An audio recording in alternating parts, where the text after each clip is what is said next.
ఇవాళ తండ్రి కొడుకులు బిల్లా రంగంలాగా తయారైంది.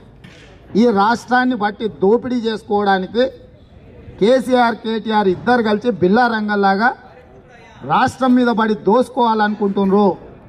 ప్రజలందరూ కూడా గమనించాలి.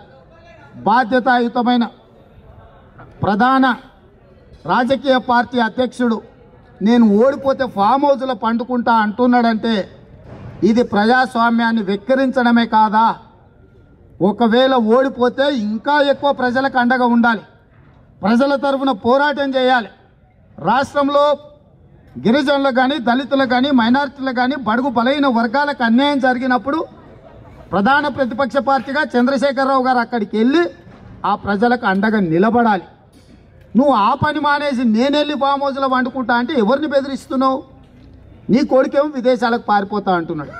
నేను సూటిగా కేటీఆర్కు చెప్పదలుచుకున్నా, సరే నీ అయ్యా ముఖ్యమంత్రి ఉన్న ఫామ్ హౌస్లో ఉన్నాడు, ఓడిపోయిన అండకే పోతాడు, ఆయనదేం పెద్దగా లేదు. ఇక ఆయనకి ఏమైనా భవిష్యత్తులో ఆయనకు సంబంధించిన సమాధి కట్టుకోవడానికి ఆయన ఏర్పాటు చేసుకుంటున్నాడు, దాంట్లో మాకేం అభ్యంతరం లేదు, జరగబోయేది అదే. నిన్ను మాత్రం వదలం బిడ్డ, నిన్ను వదిలేదే లేదు. వేల కోట్ల రూపాయలు టెండర్ల పేరు మీద దోసుకున్నదంతా కక్కిస్తాం.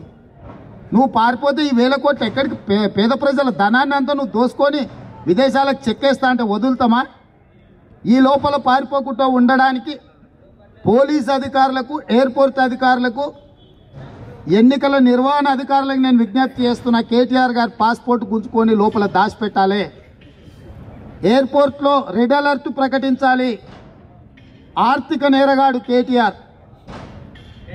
ఈ ఆర్థిక నేరగాడు పారిపోవడానికి, దారి ఎత్తుకోవడానికి, ఓడిపోతే పారిపోతా, నా సవాల్ స్వీకరించండి, నా సవాల్ స్వీకరించండి అంటున్నాడు. ఆయన ఇంకా ఇక కొడంగల్ కాడికి వస్తే ఆయన అంటే కొడంగల్ దత్తత తీసుకుంటాడంట. సిగ్గులేని మాటలు మాట్లాడుతున్నాడు. సిరిసిల్లలాగా చేస్తా అని అంటే ఎట్లనే నేరల దళితులను బట్టలు ఇప్పదీసి పిల్లల వాళ్ళగా కొట్టి సచ్చట సావుతెప్పలు కొట్టిరు కదా, కొడంగల్లో కూడా ఇసుక దందాలు చేసి దళితులను అందరినీ సాగు కొడతారా? సిరిసిల్లలాగా చేస్తా అంటే ఏం చేస్తావు నువ్వు? సిరిసిల్లకు నీ ముఖానికి నడను పోయినావా? చేనేత కార్మికులు 100 మంది ఉరేసుకొని చస్తుంటే నన్ను చూసి వచ్చినావా? సిరిసిల్ల చేనేత కార్మికులకు చేనేత వస్త్రాలు బతుకమ్మ పండుగకు పంచుతా అని వాళ్ళ పేరు మీద ముసుగు పెట్టి గుజరాత్లో సూరత్లో సిల్క్ స్మిత చీరలు తెచ్చి పంచిపెట్టిన వాళ్ళ మీద 150 కోట్ల దోపిడీకి పాల్పడ్డావు.